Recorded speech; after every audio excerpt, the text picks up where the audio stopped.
Welcome to the channel. Please subscribe if you like stories about the ancient world. The city of Arica, Chile.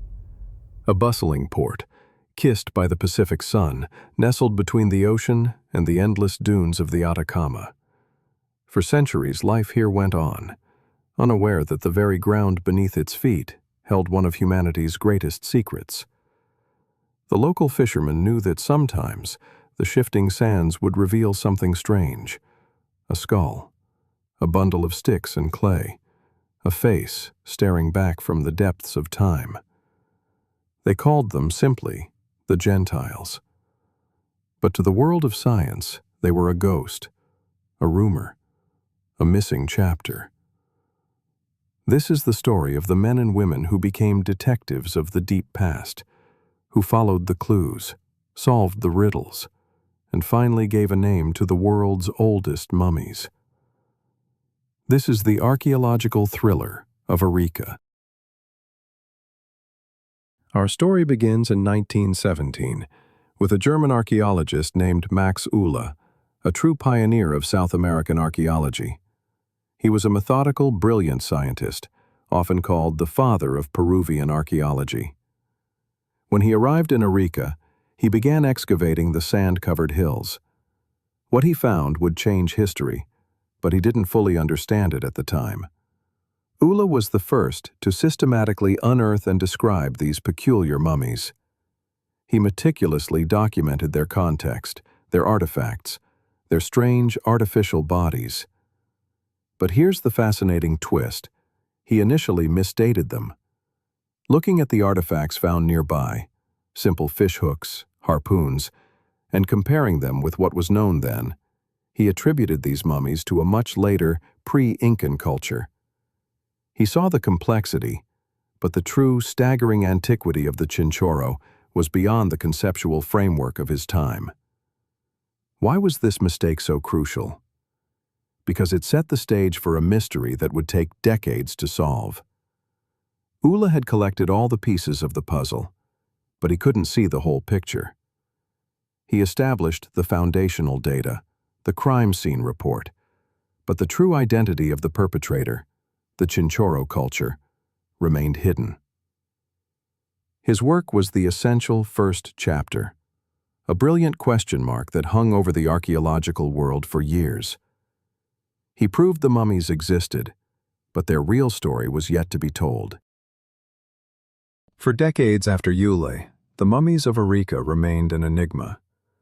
It wasn't until the 1960s and 70s that a new generation of archaeologists began to connect the dots.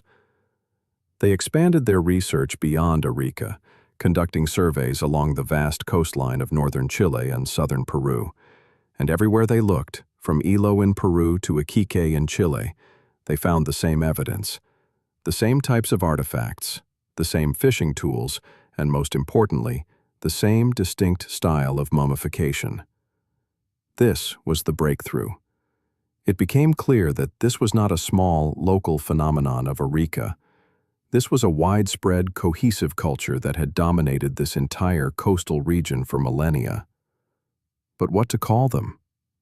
The name Chinchorro itself comes from the Spanish word for a type of fishing net, inspired by the Playa de los Chinchorros, beach of the fishing nets near Arica, where many finds were made.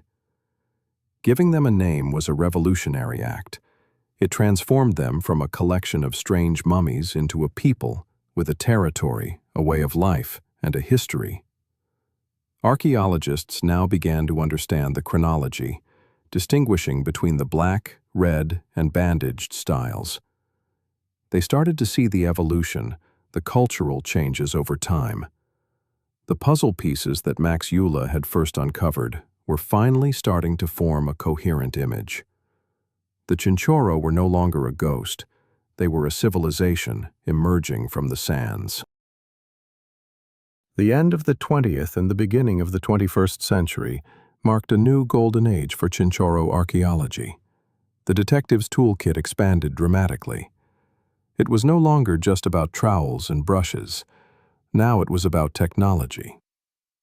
Radiocarbon dating, C14. This was the ultimate game changer.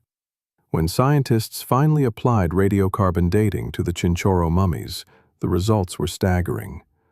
Dates of 7,000 years old, 5,000 years old, 6,000 years old confirmed what some had begun to suspect. Uhle's initial dating was off by millennia.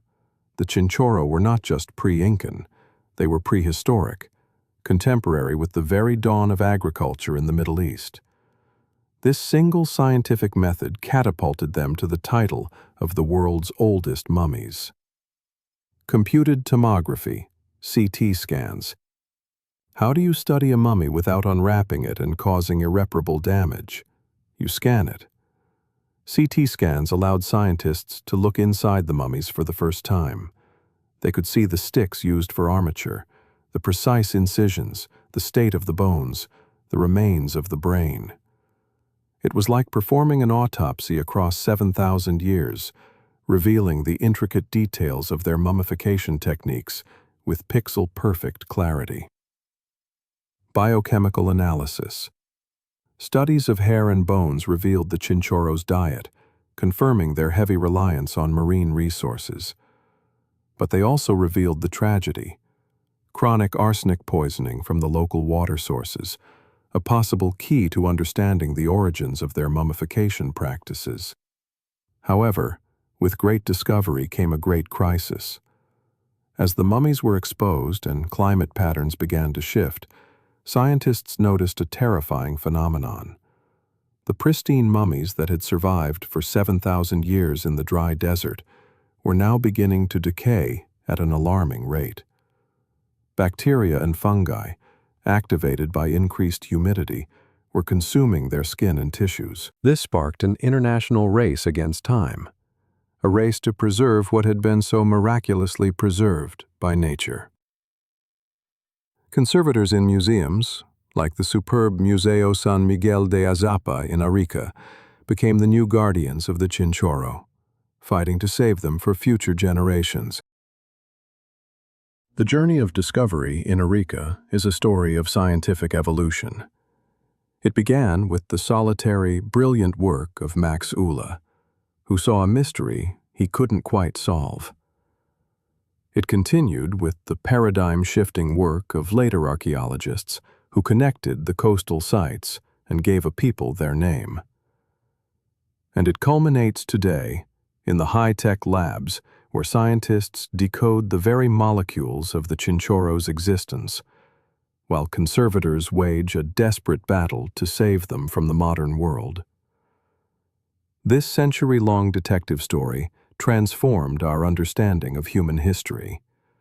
It moved the Chinchorro from being obscure Gentiles of local folklore to being recognized in 2021 as a UNESCO World Heritage Site, an official acknowledgement of their outstanding value to all of humanity.